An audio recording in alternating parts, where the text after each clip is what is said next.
الرحمن بن عوف، اس آیت کا کیا شان نزول ہے وہ میں آپ کو بتا رہا ہوں کہ حضرت عبد الرحمن بن عوف رضی اللہ تعالیٰ عنہ نے دعوت کی اور صحابہ کرام کی دعوت میں شریک تھے. اس میں سے حضرت علی رضی اللہ تعالیٰ عنہ بھی تھے اور دیگر صحابہ کرام تھے. اور دعوت کے بعد شراب کا دور چلا اور اس کے اندر شراب پی گئی اور حتیٰ کہ نشے کی حالت ہو گئی اور پھر اس کے بعد نماز کا وقت ہو گیا. اب یہ ہے کہ بھائی نماز پڑھ لی جائے. تو پھر حضرت علی رضی اللہ تعالیٰ عنہ کو ایک روایت میں ہے اور ایک میں ہے کہ حضرت عبد الرحمن بن عوف رضی اللہ عنہ کو امامت کے لیے آگے بڑھایا. بار کہ چاہے حضرت عبد الرحمن بن عوف رضی اللہ عنہ نے امامت کرائی یا حضرت علی رضی اللہ عنہ نے، دونوں روایتیں تفسیر ابن کثیر میں موجود ہیں. تو اور انہوں نے قل یا ایھا الکافرون پڑھا اور اس کے اندر بہت بڑی غلطی کر دی، یعنی جسے خطأ فاحش کہا جاتا ہے. ایک خطأ یسیر ہوتی ہے اور ایک خطأ فاحش ہوتی ہے، یعنی ایک چھوٹی سی غلطی ہوتی ہے، تھوڑی سی غلطی، چھوٹی سی غلطی ہوتی ہے، اور ایک بہت بڑی غلطی ہوتی ہے. اور خطأ فاحش کا حکم یہ ہے کہ وہ سجدہ سہو سے درست نہیں ہوتا بلکہ نماز کو پھر سے دہرانا پڑے گا. اگر امام نے نماز کے اندر خطأ فاحش کر دیا ہے تو یا تو نماز ہی میں اسے درست کر لیں، نماز ہی میں اسے درست کر لیں، اور اگر درست نہیں کیا تو اب چاہے آپ 1,00,000 بار سجدہ سہو کر لیں لیکن نماز نہیں ہوگی، نماز کو دہرانا پڑے گا. میں چھوٹا سا تھا، پڑھتا تھا جامعہ حسینیہ میں، شاید عربی دوم کے اندر تھا. تو وہاں سے 3 دن کی جماعت جو ہے ششمائی میں مولانا توفیق صاحب نے بنائی کی. طلبہ کو بھیجتے تھے تاکہ عوام کا بھی کچھ فائدہ ہو اور طلبہ جو ہے ان کی چھٹیاں بھی کارآمد ہو جائیں. تو مجھے جو ہے جماعت کا امیر بنا دیا اور تاڑ تلا جماعت گئی تھی، مجھے ابھی تک یاد ہے تاڑ تلا جماعت گئی. تو فجر کی نماز تھی، امام صاحب نے سورہ مزمل پڑھا اور اس میں پڑھا فعصى فرعون الرسول. اس میں ہے فعصى فرعون الرسول، یعنی فرعون نے رسول کی نافرمانی کی. اس کا مطلب کیا ہے؟ فعصى فرعون الرسول، فرعون پر پیش ہے، فرعون کے نون پر پیش ہے اور رسول کے لام پر زبر، یعنی فرعون سبجیکٹ ہے اور رسول آبجیکٹ. فرعون فاعل ہے اور رسول مفعول. فرعون نے کس کی نافرمانی کی؟ رسول کی. وہ وقت کے رسول تھے یعنی حضرت موسیٰ علیہ السلام کی نافرمانی. اور انہوں نے پڑھا فعصى فرعون الرسول، فرعون کے نون پر زبر غلطی سے ہو گیا، جان بوجھ کر تو پڑھے گا نہیں، غلطی سے ہو جاتا ہے. بھائی انسانی سے غلطی ہوتی ہے اور بعض لوگ جو ہے امام صاحب پر ٹوٹ پڑتے ہیں. ایسا نہیں کرنا چاہیے. جیسے امام بھی انسان ہے، آپ حضرات بھی انسان ہیں، امام سے بھی غلطی ہو جاتی ہے. تو انہوں نے فعصى فرعون الرسول پڑھ دیا، نون کے اوپر زبر اور لام کے اوپر پیش. اب اس کا مطلب کیا ہوا کہ رسول نے فرعون کی نافرمانی کیا اور رو میں پڑ گئے. نماز ہو گئی تو مجھے جو ہے کہیں پر یہ مسئلہ میں نے کتاب میں پڑھا تھا تو میں کھڑا ہوا اور میں نے کہا کہ نماز لوٹانا پڑے گا.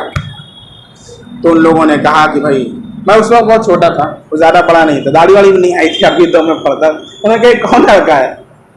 چلو کہنے لگے کون لڑکا ہے بھائی کہ کہہ رہا نماز لوٹانا پڑے. کیوں نماز لوٹانا پڑے؟ امام صاحب نے پوچھا کیوں؟ اور میں نے کہا اس میں خطأ فاحش ہو گئی، بہت بڑی غلطی ہو گئی ہے اور وہ جو ہے بغیر یا تو نماز میں درست کر لی جائے، سجدہ سہو سے بھی درست نہیں ہوتی ہے. میں نے پڑھا ہے جو وہ مجھے یاد ہے. تو ان لوگوں نے میری بات نہیں مانی اور پھر اس کے بعد کہیں بڑے مفتی صاحب کے پاس کہیں فون لگایا. چونکہ آج کل لوگ متاثر ہوتے ہیں جبے قبے سے، میری عادت نہیں. ابھی ایک صاحب سعودی سے جبہ لا کر کے دیے ہیں، بہت لمبا چوڑا ہے، سب پہنی مفتی صاحب. اب مجھے اچھا ہی نہیں لگتا کہ ایسی چیز پہنے کہ 10 لوگ آ کر کے دیکھیں، لوگوں کا اٹریکشن اچھا ہی نہیں لگتا ہے. میری دادی حج کرنے ہم لوگ گئے تھے تو دادی نے بڑے شوق سے میرے لیے جبہ خریدا تھا اور جیسے عرب رومال لگا کے اوپر کالا سو لگاتے، بڑا شوق تھا فتوا پہنے گا. لے کر کے آئی، کہنا چل پہن، ہمیں اچھی نہیں لگی. اصل میں کیا پھر لوگ دیکھنے لگتے ہیں عادت چونکہ ہم لوگوں کی نہیں ہے، میں نے نہیں پہنا ادھک رکھے بچا وہ کپڑا جو ہے ابھی رکھا تھا ہماری اہلیہ نکال کر کے کسی صاحب کہنے لگے آپ پہنتے نہیں. تو ان لوگوں نے بڑے مفتی صاحب کو کہیں فون لگایا، برہنی لگایا، لال دروازے لگایا شاید، تو بتایا کہ ایسا ایسا مسئلہ ہے، انہوں نے ایسا ایسا بتایا ہے. تو وہاں سے کہا گیا نہیں صحیح مسئلہ بتا رہے ہیں، نماز دہرانا پڑے گا. تو نماز دہرائی گئی ماشاء اللہ. تو کبھی خطۂ فاحش ہو جاتی ہے تو نماز دہرانا پڑتا ہے. اب یہاں پر خطۂ فاحش ہو گئی. خطۂ فاحش کیا ہوئی؟ تفسیر ابن کثیر میں لکھا ہوا ہے کہ نماز میں انہوں نے پڑھا قل یا ایھا الکافرون. کیا پڑھا؟ لا اعبد ہے، یعنی میں عبادت نہیں کرتا، ما تعبدون ان معبودوں کی جن کی تم عبادت کرتے ہو. اور کیا پڑھ دیا؟ اعبد ما تعبدون میں عبادت کرتا ہوں ان معبودوں کی جن کی تم عبادت کرتے ہو. اب بتائیے کہاں سے کہاں مسئلہ ہو گیا؟ زمین سے عرش ہو گیا ہے کہ نہیں؟ اور پھر آگے پڑھا وَأَنْتُمْ عَابِدُونَ مَا أَعْبُدُ اور تم عبادت کرتے ہو جس کی میں عبادت کرتا ہوں. وَأَنَا عَابِدٌ مَا عَبَدتُمْ اور میں عبادت کروں گا جس کی تم عبادت کرتے ہو.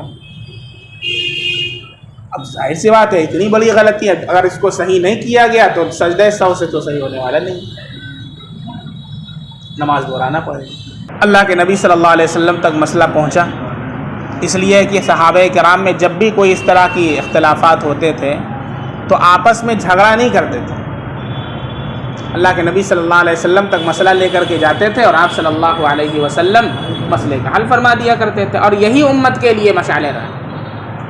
آج چھوٹی سی بات پر دیکھا جاتا ہے کہ ہم لوگ جن کو ذرا سا بھی دین کو نالج نہیں ہوتا ہے ایک ایک گھنٹے تک بحث کرتے رہتے ہیں. بالکل یہ غیر مناسب بات ہے. اختلاف ہو سکتا ہے لیکن اختلاف کا نتیجہ حسد نہیں ہونا چاہیے بلکہ اصلاح ہونی چاہیے، اور جا کر کے علماء سے مفتیان کرام کے سامنے مسئلہ حل کر لیں اور پھر آپس میں شیر و شکر ہو جائیں، آپس میں اختلاف حسد نہ کریں.